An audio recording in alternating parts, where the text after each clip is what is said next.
Our manhwa starts with an apocalyptic setting. Lots of monsters are rushing towards a group of people, who seem to be preparing for their arrival.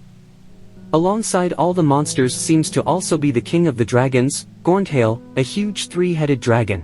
The white-haired woman declares that the centaur's nest has fallen, and they cannot depend on anyone else. The Cygnus Knights, the Resistance, the Cross Hunters, all the adventurers and the people's ray of hope, the 6 heroes are all dead.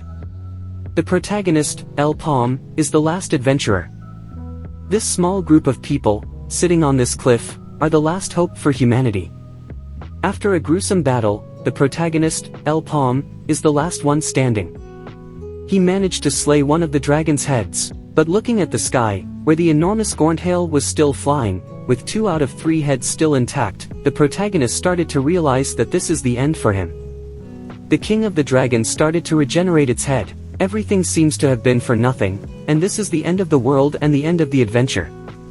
The protagonist, full of frustration and anger, even if everything is futile, wasn't ready to just give up. Philip, Jaden, Alexis and many other people sacrificed their lives for this. This cannot be the end. El Palm, the protagonist, decided that this cannot be end. Got up and prepared one last attack. But it was already too much for his worn-out body. The attack charge-up failed and he has injured. The Dragon King charged up his own attack and fired upon the protagonist. Recognizing this as his last moment, the last adventurer was filled with regret. If he was more powerful, if he had one more chance. El Palm woke up, in a lot of confusion. A man in front of him, who just threw water at him, was screaming at him to stop acting like he was sick. As a slave, he should show more respect. The protagonist was shocked by the fact that he was still alive, but he started to realize where he is. This was the slave market, which is supposed to have been abolished a couple of years ago. Looking again at the man in front of him, El Palm recognized him as the merchant who was in charge of him, 6 years ago. So, he was sent back in time. This cannot be a dream. A couple of people showed up in front of his cell. The man, which seems to be a merchant, presented the protagonist as a slave that can be used as bait. The white-haired man who was with the merchant stated that he will buy the 2 slaves in the cell. Unfazed by the fact that he was sold as a slave, the protagonist decided that this is his chance to change everything. A while later, the protagonist picked from the ground a staff that can use the ability Fire Arrow. A good ability for his current level, thought El Palm. But this is not enough. He needs more items if he wants to be an adventurer again. Noticing the boot of a dead person, he remembered that some people hide their valuables in their footwear. Upon inspection, he found a ring that holds the telekinesis ability. Then, all of a sudden, he got surrounded by monsters. They charged at the protagonist from all directions. He defended himself with his spear, but one of the monsters attacked with their tongue. Trying to defend himself, the spear got destroyed. El Palm was left defenseless, but only for a short moment. In a fraction of a second, he used his staff and cast Fire Arrow, then with the help of his telekinesis ring, he managed to pierce all the monsters that have encircled him. There were still plenty of monsters left. Then the protagonist tried to use again the Fire Arrow ability of his new staff, but it didn't work. He realized that the ability has to be on cooldown. He had no choice but to use the staff to bash the monsters away. After holding the enemies away by bashing and kicking, the Fire Arrow ability became available again. Using again the same abilities, Fire Arrow and Telekinesis, he managed to kill all the monsters. Standing in the middle of the burning corpses of the monsters that attacked him, the protagonist heard a voice.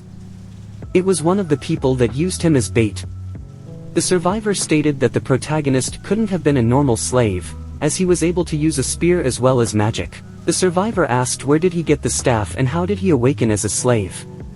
Did the protagonist plan to kill everyone from the start? Annoyed by the questions of the survivor, the protagonist answered that this wasn't planned. He killed all of them because he absolutely hates people that use slaves as bait. Then he finished the job. Somewhere in a city, during the day, the people were surprised that the protagonist, a bait slave, managed to return back without his masters. El Palm, the protagonist, was thinking that now he needs to move fast in order to avoid repeating the same fate, so the first thing that he needed to do was to free himself. Sometime later, inside the Merchants Union building, two people were discussing the fact that a slave returned alone.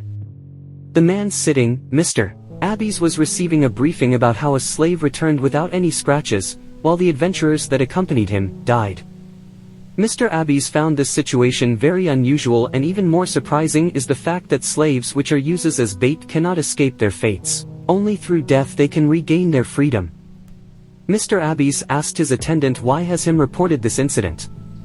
To which, the man in front of him answered that this slave unlocked the first circle. Hearing this, Mr. Abies became worried and started thinking that usually slaves harbor negative sentiments towards the merchant union, which could be dangerous. The attendant had more to add. He continued saying that the slave requested a change in his contract. For the slave to register as an adventurer. This information shocked Mr. Abies. The attendant continued saying that Mr. Rakan requested Mr. Abies to look into this matter. Hearing this, Mr. Abies started to question why an executive of the Gaffer Merchant Union would be interested in a lowly slave. Then, looking at a pile of books next to him, thought that it might have to do with a certain situation. Humans have always been slaves to money. If they borrow money and fail to pay the debt, they have to make up through hard labor. On the day that Elpom's father collapsed because of an illness, he became a slave. Elpom purchased a herb called black moss in order to help with his father's illness. The herb was purchased on credit from the Gaffer Merchant Union. Because the union set the price of the herb at a really high rate, the protagonist was unable to pay the money back, and he was sentenced to become a slave in order for the merchant union to recover their money. This way, the protagonist was exploited for 6 years by the union. But now it's time for revenge. Elpom presented himself in front of Mr. Abies, the left-hand man of Rakan. Abies admitted that he heard about the protagonist's request to become an adventurer, to which he agrees, but he can only make him an F-rank adventurer. Elpom, surprised by the fact that his request was accepted easily, he thanked Abies and requested the E-rank, thinking that he doesn't want to play along with the union.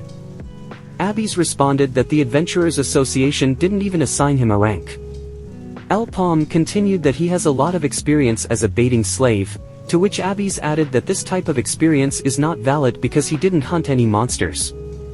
Elpom stated that being an adventurer has nothing to do with hunting monsters, as the first adventurer made a name for himself by surviving. Returning alive is the true objective of an adventurer. Mr. Abies stated that he somewhat agrees to what Elpom said, but he also added that you cannot clear a dungeon with only survival skills. The merchant union is not full of idiots who would offer a risky contract to someone who will die before paying of their debt. Not ready to give up, Elpom proposed to join the raid on the gate with 12 scars. Abies stated that at least 12 parties died trying to raid that gate, but if the protagonist can prove himself in this raid, then he will do whatever he wants. Later, in the forest, the protagonist met with the group of adventurers he was supposed the 12 scars gate. The leader of the group presented himself as Chev, the tank of the party. He stated that Mr. Abies already informed them that Elpom used to be a baiting slave, and that they all have no problem with this. The protagonist told them that he hopes they can all work together well. Chev continued by asking if the protagonist is a fire mage, to which he got a positive answer. Another member of the party also asked if it's already decided on the elemental magic that he can use. To which Chev added that he heard that mages can only use the elemental magic they were born with, and that items that unrelated to the magical element of the mage are useless to them. The other member of the party, hearing all this, stated that this all seems to be too complicated. Chev decided to end the subject about mages and informed the protagonist about their mission. The goal is not to hunt monsters, but to recover the items left behind by the 12 parties who were annihilated in the raid. Returning the items to the Union will earn them 3,000 meso for each piece of recovered equipment. The dark-skinned adventurer started complaining that if they don't recover any item, then they won't make any money, and that the Union is not being fair. Another member of the group answered that he should stop complaining. The leader of the group ordered everyone to stop arguing and to advance forward into the forest so they can start making some money. Later, deeper inside the forest, the group stopped and the leader, Chev, told everyone that they should set a camp in that area, as later they might have to engage into fights with monsters. One of the team members suggested one of the trees as their base, as the tree has large branches that expand towards other trees in the area, making it easy to set up a base. After Chev gave his approval to build the base in the mentioned tree, the dark-skinned adventurer approached Palm and told him to rest, while him, and pointing at another one of his teammates, referring to him as an idiot, will set up the base, as it is their specialty. After the base was built, the team of adventurers decided to split into 2 teams and scout the surrounding area. Tom, Max and Roa will be Group 1 while Chev and Palm will be Group 2. Each team will scout the designated area and then return to base. If anything happens, the groups have to send a signal and then immediately return to base. In Group 2, Chev started saying that weird how they didn't any monsters or any of the items left behind by the previous team. He also said that maybe they need to go deeper into the forest. Then, he changed the subject and asked the protagonist how does he feel during his first mission as an adventurer. Palm answered that he feels nervous. With an empathetic spirit, Chev stated that he understands that. He's been an adventurer for a long time, and he still feels nervous before every mission, but maybe that's because he is a scaredy cat. But because he has really good people by his side, he gets courage. He then continued by saying that he got very sad when he heard that Palm was a former slave bait, and that he cannot even imagine what he went through. He then wanted to make a proposition to join his team, but then noticed that the protagonist got distracted by a track created by a monster and said that he wasn't serious about the proposition and to ignore it. A bit later, after the team reunited at the base, while they were eating, some members of the group were talking about the possibility of not finding any items. Chev, bothered by the conversation, told everyone to stop talking about work while eating, and to worry about the items tomorrow. Late in the night, when everyone was supposed to be sleeping, Chev, holding a torch, was asking Palm, who was sleeping with his blanket over himself, if he's sleeping, to which he received no answer. The dark-skinned teammate, with a malicious tone, stated that Chev is being too careful. There is no way that Palm is awake after he ate the food spiked with a sleeping herb capable of knocking out a much bigger prey. Now they will be able to sell his fire arrow wand which is worth at least 10,000 meso. The dark-skinned adventurer approached the sleeping Palm and raised his knife then stabbed. But, something was wrong. Didn't feel like the body of a person. The group of adventurers were tricked. They were confused, how could they have been tricked like this? Then, Chev, the leader, ordered everyone to look for the protagonist. Right in that moment, the base exploded, adding more confusion to the entire situation. The adventurers started to think that this might be the work of Palm, when a huge monster showed up in front of them. Chev, facing the huge apparition, realized that the protagonist used them as bait. The adventurers were forced to immediately abandon the base as well as all their equipment in order to escape the monster's attack. While watching the base getting destroyed, Palm, sighting far away, was thinking that if the group of adventurers were thinking of tricking him, they shouldn't have acted nicely towards him. There is no way that they would welcome a former slave bait like that in a gate where 12 veteran parties failed. It was clear that the adventurers were up to something. The big yellow monster seems to be the boss of this area. Palm had a hunch that this was the boss monster because of the tracks he found, but he didn't expect it to be this big. While running as fast as he could, Chev told his team that this type of monster is really hard for them to fight against. One of the adventurers asked his team leader if he knows what type of monster is it. Chev answered that it's a gold slime, something uncommon in the maple world, a rare monster that shows up in red gates. Its body is made out of acid, which makes it the worst matchup against a team of adventurers like them, which are all melee fighters. But the worst part is... But he couldn't finish his sentence because the monster shot a beam of acid, which the adventurers were barely able to avoid. They were all surprised by the abilities of the slime. Chev explained that the attack was an acid arrow. The monster was way too strong. But they didn't have time to rest, the slime kept chasing them. One of the adventurers asked how could they defeat it, to which Chev answered that first they should escape it and that its acid arrow has a cooldown of a minute, which should be enough time to get away from it. Then they should recover and make a plan to destroy the core in the monster's head. Upon hearing about the skill cooldown, Max, the dark-skinned adventurer, decided to charge towards the golden slime. Chev opposed to the idea, as they would have better chances if they attacked together. But it was too late, Max was already split in half by the monster's powerful ability. Chev couldn't believe it as the cooldown time wasn't over. There was still time left. In that moment, the slime used its ability again and all the adventurers were defeated. Only the protagonist was left. He is thinking about what Chev said before he died. The gold slimes probably ate lots of items and grew stronger. This way, the cooldown time decreased. Now it makes sense how the previous parties weren't able to succeed in this raid. Its abnormal size and non-existent cooldown time makes it way too dangerous. This monster grew to the level of a creature that could be found in a yellow gate, which is 2 levels above a red gate. This is not a monster that can be handled by a one-circle adventurer like himself. There doesn't seem to be any more items left in this dungeon, which means that the mission is a fail. Then, he remembered how Abby's asked him to prove himself. El Palm wasn't ready to give up yet. He attacked the monster with his fire arrow. But that didn't do much damage, making the protagonist to think that the slime's magical resistance could be really high. Seeing the damage, he predicted that 4 more shots could be enough to reach and destroy the core. Maybe 5 shots. With a lot of confidence in his eyes, the protagonist decided that he will prove that he can become an adventurer. The golden slime launched an acid arrow towards the palm, but he managed to dodge it. The slime continued launching more acid arrows, but the result was similar. The protagonist evaded all of them. Using his telekinesis ring as well as a rope and a knife, he was able to evade the countless acid arrows launched towards him. While this was happening, he was thinking that he needs to hit the exact same spot with all his shots in order to kill the monster, but this is not something easy to do for a mage. It's good that he is not an ordinary mage, as he was known in his previous life as the best telekinetic. He then used his fire arrow staff and hit the slime in the same spot. For more shots.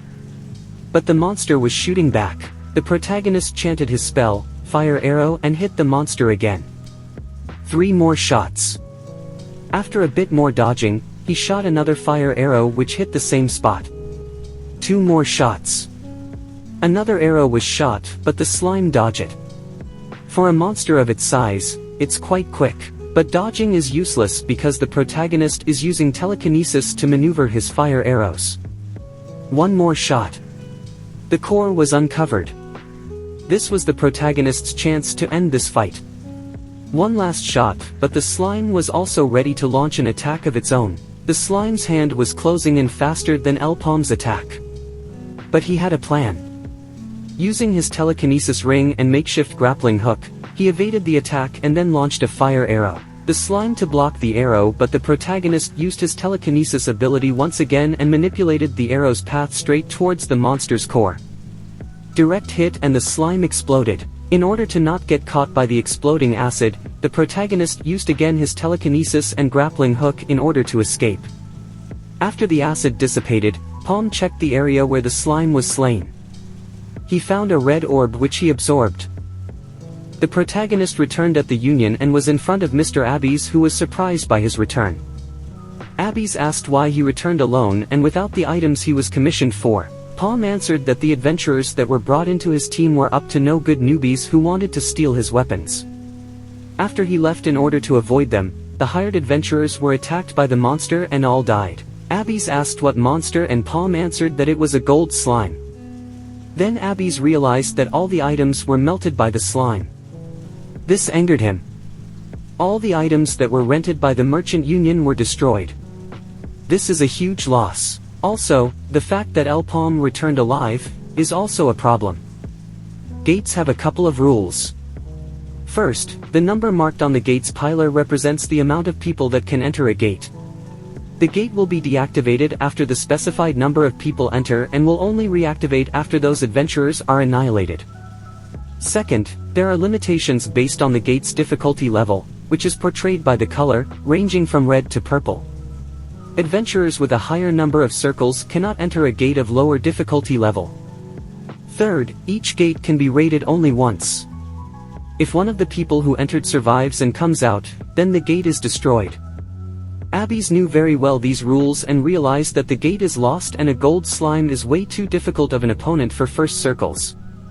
He then told the protagonist that he understands how he was the only survivor and because the items were melted then there was no way to recover them. But this means that the mission was failed. Then Palm interjected that Abby's is lacking patience because he didn't finish his explanation. Then he raised his arm and said that he ate the gold slime. This shocked Abby's. He couldn't believe the fact that the protagonist was already at the second circle level. Palm continued by saying that he proved himself with this and wants A rank. Abby's answered that he will give him D rank and if he works with him, he will be treated like a C rank. While the protagonist was signing the promised contract, Abby's was thinking that giving someone who isn't a third circle C rank is excessive as ranks are influenced by circles. The difference between circle number is significant. But Palm is not a normal person. You cannot gain a second circle just by absorbing a mana stone. He has survival instincts and lots of talent. He just became a first circle and came back a second circle.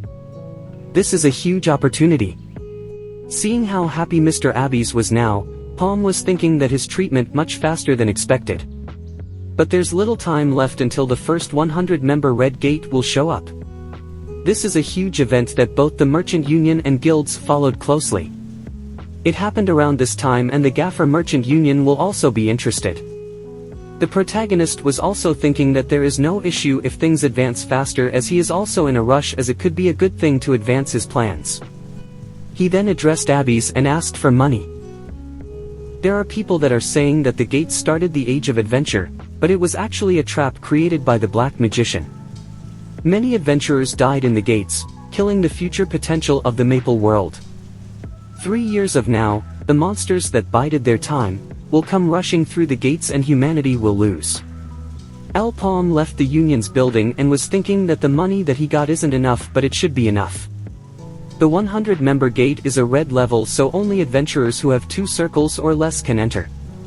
Usually the Gaffer Merchant Union prefers to invest into high-level adventurers, but because they are aiming for the 100-member gate, an investment into a 2-circle adventurer is a good idea for them.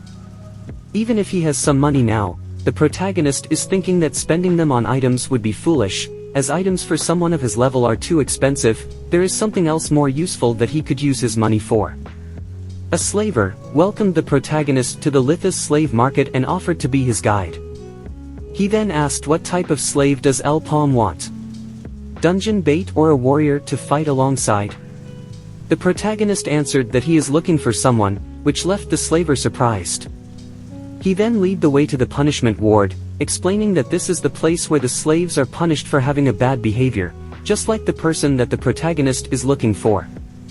The slaver showed him the slave in question and asked if Palm is sure that this is the person that he is looking for, receiving a positive answer immediately.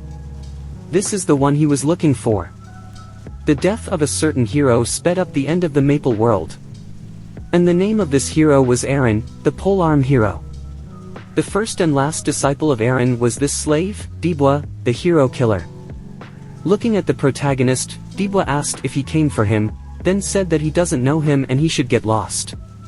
The slaver apologized for Dibwa's behavior with the excuse that his mental health is not the best. Palm was thinking that Dibwa is way too rude because of his behavior, but he is really skillful and he used to be one of the people who gained attention after the last day in the previous life.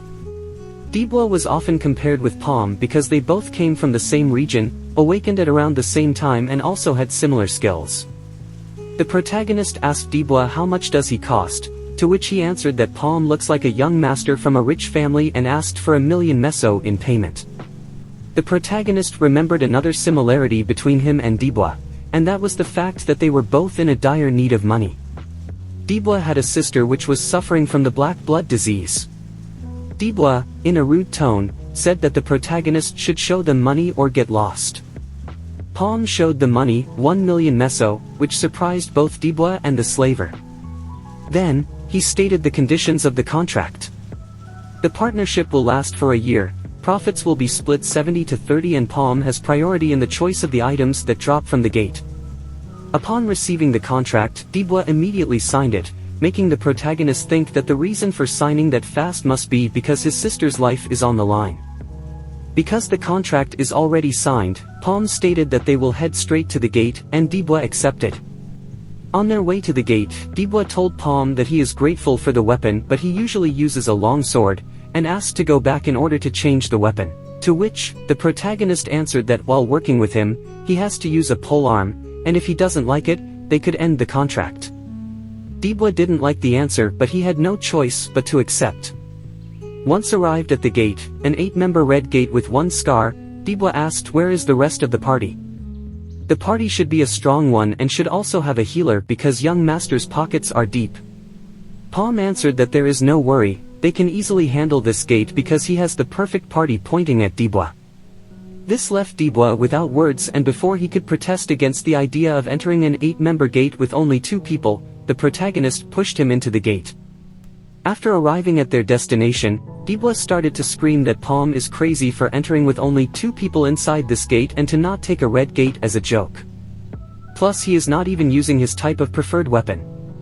Then, from behind, a lot of dust started to rise into the air. It was a horde of monsters called stumps.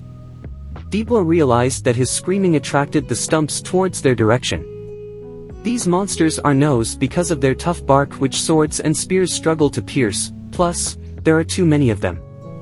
Palm brushed past him and then cast fire arrow, killing all the stumps. He then told Dibwa that he is disappointed with his behavior and to not repeat this mistake. Dibwa couldn't believe how powerful was the protagonist. In another location, a woman was presenting her report to the master, saying that the merchants took the bait. They picked the people to send out but they are still working on a time for the plan. They asked for permission to proceed.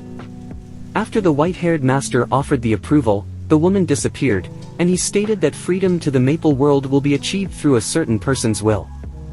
This was part 1 of the Last Adventurer series. If you enjoyed it, please like and subscribe. Leave your opinion on the series in the comments below. Thank you for watching and see you next time.